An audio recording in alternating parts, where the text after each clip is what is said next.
in Los Angeles. This Saturday, 8 o'clock Eastern, 5 local time. We have a tremendous triple header. It's all brought to you by TGP Promotions and Ringstar Sports. We go live from right here in Los Angeles this Saturday, 8 Eastern, 5 Pacific time. It's PBC on Fox. Now let's meet the 6 combatants that will be involved in our main card. First of all, we have to open up the show a matchup between 2 undefeated super welterweights.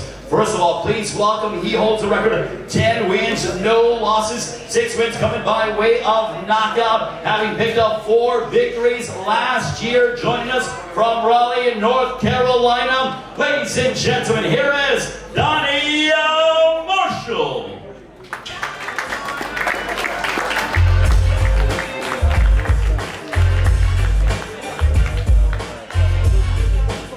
Donnie, give us your thoughts. You got the opportunity fighting a fellow undefeated fighter as you get set to collide against Sebastian Fundora. What is going through your mind ahead of Saturday's clash? I'm ready to dominate the fight like I always do. That's the only thing on my mind. I don't care about his record, height, resume, none of that. I'm going to dominate the fight every round like I always do. Now let's meet his adversary on Saturday. He's also undefeated, 11 wins, 7 of those coming by way of knockout. Joining us from Coachella, California, he stands 6'7" inches tall with 3 stoppage victories last year. Ladies and gentlemen, please welcome the fast rising Sebastian, the towering Inferno.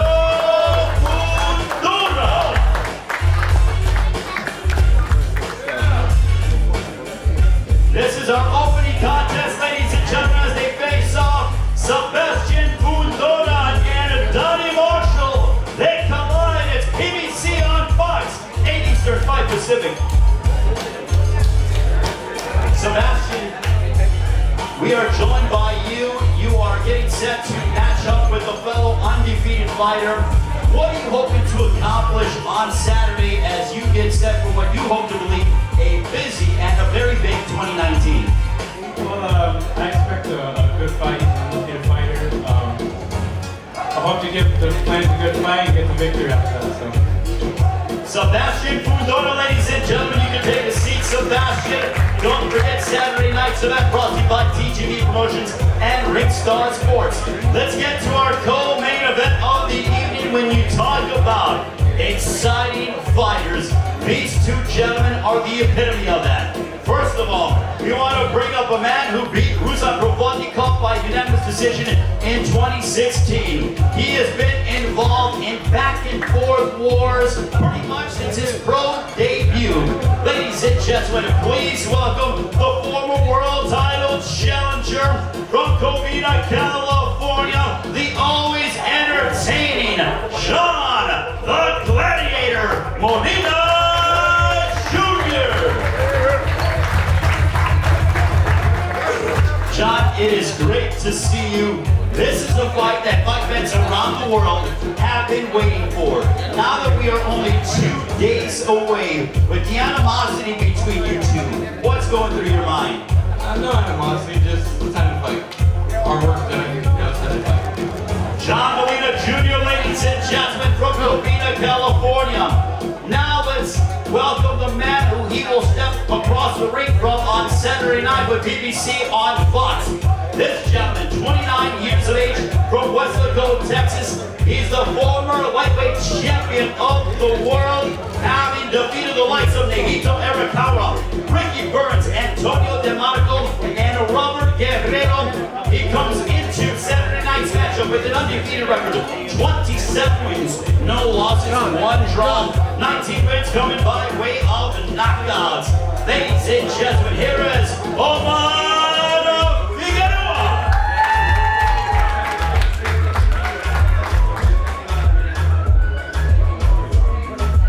And now the 2 will face off. It's Omar Figueroa and John Molina Jr. You do not want to miss this one. It's PBC on Fox this Saturday.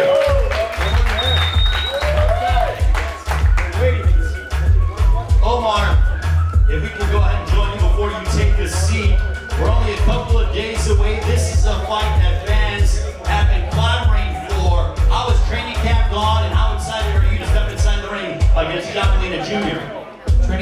great. I mean, I've made a lot of changes in my lifestyle. You know, I've dedicated myself now 100% to boxing, and it's never been better. Ladies and gentlemen, give it up for Omar Figueroa as he gets set to collide against John Molina Jr. Now we get set for our main event of the evening, 12 rounds for the featherweight championship of the world. First of all, we want to welcome up the challenger. He turned pro in 2012 and was undefeated in his first 27 bouts. He is 24 years of age from Tijuana, Baja California, Mexico, with an impressive record that stands 26 wins, 2 losses, 2 draws, 17 wins coming by way of knockout. Ladies and gentlemen, damas y caballeros, presentando Rafael Rivera.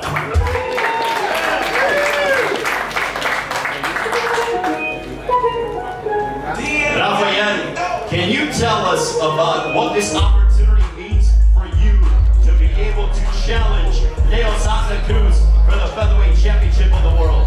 No, pues esta oportunidad para mí es la mejor, ya que todo el mundo en el boxeo espera esta oportunidad y pues aquí andamos ya listos para mañana y pasado mañana también dar la sorpresa.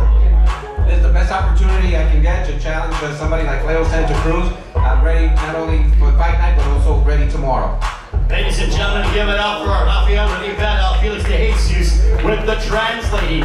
And now we want to welcome the champion, 30 years of age, fighting out of right here in Los Angeles, making the 3rd defense of his world title. He is a 3-division world champion, always as an exciting, entertaining bouts with an impressive record, 35 wins, 1 loss, 1 draw, 19 wins coming by way of knockout. Ladies and gentlemen, please welcome the WBA featherweight champion of the world. Ladies and gentlemen, damas y caballeros, aquí está the champion and campeón, Leo el famoso del mundo, Santa Cruz. This is our main event, Santa Cruz and Rivera. They collide this Saturday, PBC on Fox from right here in Los Angeles.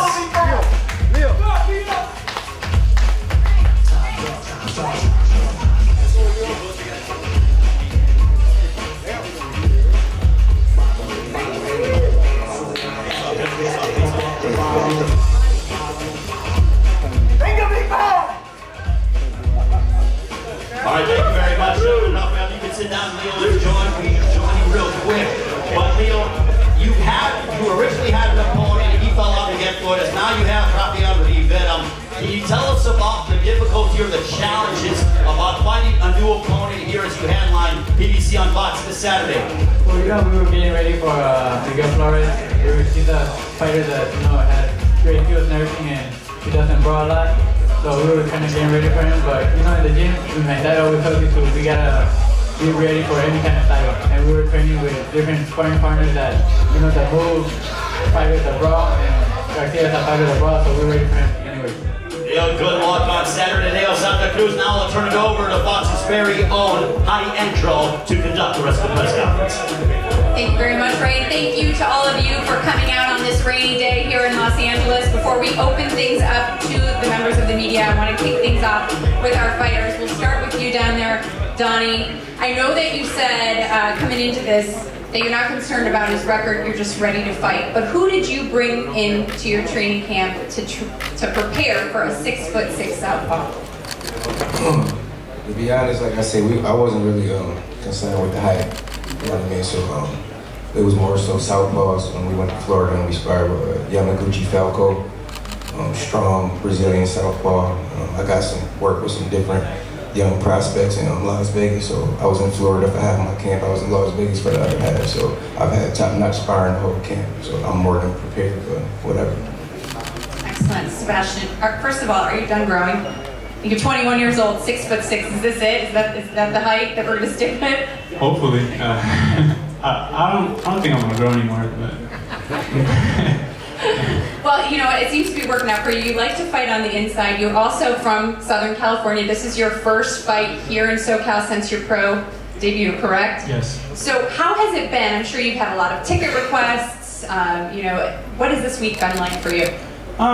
We stay away from that. We if anybody deals with that, it would be my father and my coach. You know, I just focus on the fight and the training. Everything else is out the way. You know.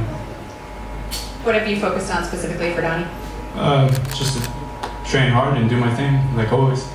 All right, we're looking forward to it. Let's go to our co-feature. We'll start with you over there, John. This is a fight a long time coming. Yes. Yes, definitely. What would you say when he says things like, this isn't going to go past 4 or 6 rounds, he's not going to make it halfway through this fight? How do you respond to that? Talk is cheap, and Saturday night we'll get down. Omar, you've kind of wavered back and forth between 4 rounds, 6 rounds, but you really don't think that this fight will go the distance. Why, and why are you so confident in that statement?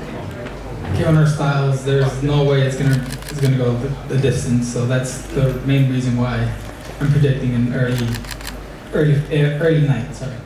Yeah, I posed this question on Twitter, like, will the long layoff for you be an issue? And everyone came back with, it's just going to be a brawl. There's going to be no issues. This has the potential to be fight of the night. But do you think there will be any difference because of this long layoff? I know you've had them before. Do you think it will affect your start in particular? I mean, it didn't affect me against Guerrero, so I don't see how it would affect me now. But that's why I try to keep my style always the same, so there's really no surprise to what I'm doing or what I can expect. And the only difference is, like I said, like I've always said, the character in the ring. So it really just depends on John, what route he wants to take that night. But I will always approach it the same. All right, now for our main event of the evening, we've got a great night on Fox. It all kicks off at 8 p.m. Eastern, 5 Pacific, and it leads up to these two gentlemen sitting here in the middle. Rafael, we will start with you. We have Felix to translate. You've been in this situation before. You know what it's like to be a late replacement. How do you think all of that experience, you know, subbing in with even 4, I think it was 4 days in the Diaz fight, how will that help you for this fight?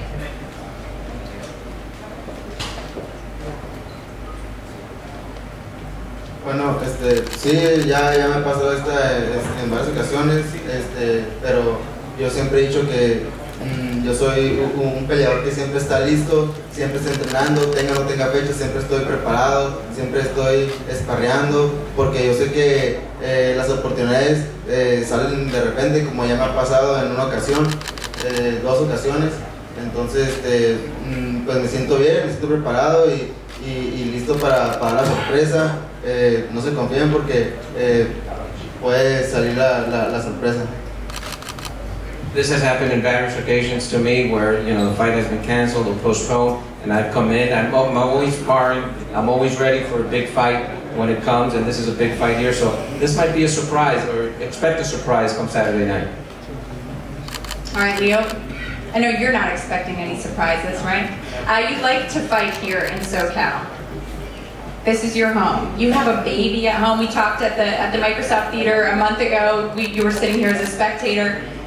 How do you manage all of those distractions? Because a lot of fighters have to leave home for camp, but you choose not to. Yeah, no, I do. I think I feel more comfortable with my family, you know, being around them. If I'm alone, I feel lonely, I feel depressed. So, you know, when I'm with my kids, they make me happy and they make me train harder because I'm doing all this for them so that I can give them a good future, and, you know, it's the best feeling I can have. What do you think of your new opponent? When you got that call and you heard his name, what went through your mind? Oh no, my was, that's a good opponent. You know, I seen him fight. He's a great fighter. He puts a lot of pressure. He throws a lot of punches. He's young. He's hungry. You know, those are the most dangerous fighters that when they get an opportunity, they come with everything. So I know he's gonna give a great fight. It's gonna be a tough fight. He could take punches. Joseph Diaz cut him some good punches and he couldn't drop them. So I know it's gonna be a long night, but we're ready for 12 rounds. All right, I know all of these folks out here are anxious to ask some questions, so we will now take this opportunity to open it up to our media. We'll start with you, Lance. Leo, thank you so much for your time. Oh, have a little technical difficulty. Lance from the LA Times. Okay. Leo, Last fight you won here against Adam Morris at Staples Center, you know, that was a fight that made you the king of LA. Now you're back here in LA. What does it mean to you to come back here and fight? And do you feel like now that you're basically the king of the featherweight division, that you want all your fights here to basically say like, come and get me, I am the king? Yeah, you know, I would like to fight here, but you know, I also like to fight in other places, you know. I would like to give the opportunity to other people to get to watch me live and to get to know me and try to get more fans and, you know, other places too. But if I could, I would like to fight here in LA all the time. And John Molina, you you entered this fight with a few losses on your record. Omar has 0. But knowing you a little bit, I think that you feel like that's something that is to your advantage. The fact that you've been through those hard fights and you've had that hard experience against a guy like Terrence Crawford. Do you see that as something that separates you in this bout? Yes, but again, like I said, I've been down this road before, and I was never, given a lofty amateur career. I had a cup of tea or a cup of coffee in the amateurs, and no,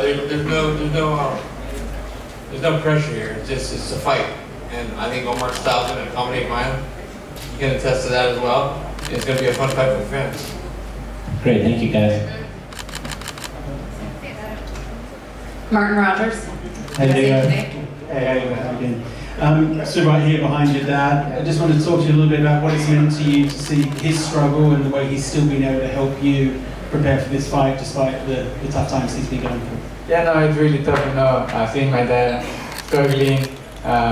He's like most of the time he's vomiting, he has pain in his body, and all that brings me down. I feel depressed, sad, and I wish I could do something to help him. But at the same time, he motivates me. He motivates me to go to the gym, train hard, and continue to get victories. Because I know that if he sees me winning, he sees me working hard, that motivates him. Because he says that he loves boxing, that boxing is his life. That if he sees me winning, that motivates him to continue fighting against cancer. What are the most significant things that he wants you to remember and implement going into this fight? Yes, that to go out there, do a great fight, and yes, continue to win, so I could continue my name to grow and be the best in the division. Hey, so Omar, question for you. You and John have both established yourselves as two of the best action fighters in the sport. Are you looking to steal the show on Saturday? I'm just looking to get in the ring and take advantage of the opportunity that I've been given. Leo, you've talked a lot about possibly moving to 130 pounds later in the year. What's the likelihood this is your last fight at 126? The only way that I do with my last fight at 126 is like, if after this, hopefully I get the win on Saturday night, and if we can make those fights again to Unified or Carl Frampton or any of those fights, that's when I'll look up to move up to 130 and look for another title at 130. Thanks so much, Mike. Donnie, I want to take a question down to you. You're 30 years old. This is your first time fighting an undefeated fighter, if I'm not mistaken. Is this a make it or break it fight for you? Every fight is a make it or break it fight. Every single fight is a make it or break it fight.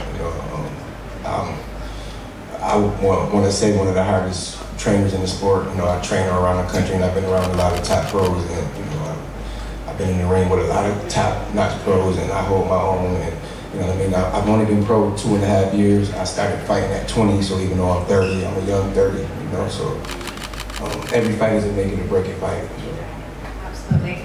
John, do you want to make this more of a boxing match than maybe Omar would want it to be? Now, you know I'm not that ignorant to get my cards up right now. Come on. Come on, John. Bring it. Whenever I fight, it's going to be exciting. You can say the same about Omar. I'm excited, prepared for any version of Omar, as I should be. And just like any other fight, it's going to be a fun fight. I can't wait till Saturday night to get in there and do what I do best, and that's fight. This is what I do. And I put no excuses. I put everything into this camp, just like I'm sure my opponent has. So the fans won on that. But we are prepared. I did my job. And it'll show February 16th. Omar, you said that you've made some changes. How are you feeling coming into weigh-in day, and what are you walking around at right now? I'm excited. Right now the weight's good. No word about it. We got one more session of gym tonight, and hopefully that takes care of that. If not, we'll finish it off in the morning. But I've like I said, the changes that I've made things so much easier. And it's stupid to think that I used to do things wrong just to piss my dad off or whatever, you know. But at the end of the day, I know that I was only hurting myself. But like I said, that's all changed now. It's a completely different mentality that I have now, and things have never been easier. All right, thank you so much, guys. We appreciate all of you taking the time to be here today, and all of our members of the media for joining us on this rainy day in Los Angeles. Now from the Conga Room here in downtown Los Angeles, Kate, we'll send it back to you in the studio.